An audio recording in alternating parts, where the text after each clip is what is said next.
পাই যে একটা গাড়ি ML01AB 4295, এই গাড়িটার ভিতরে একটা ডেড বডি পড়ে আছে, এখানে মানুষ দেখতে পায়।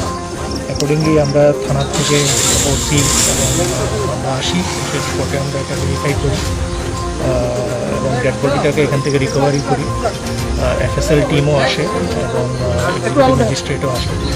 তো অ্যাপারেন্টলি আমরা যেটা দেখছি যে সম্ভবত একটা গামছা আমরা দেখেছি ওর মুখে মাল, অথবা এটাকে স্মোকারিং করে কিছু একটা করা হয়েছে।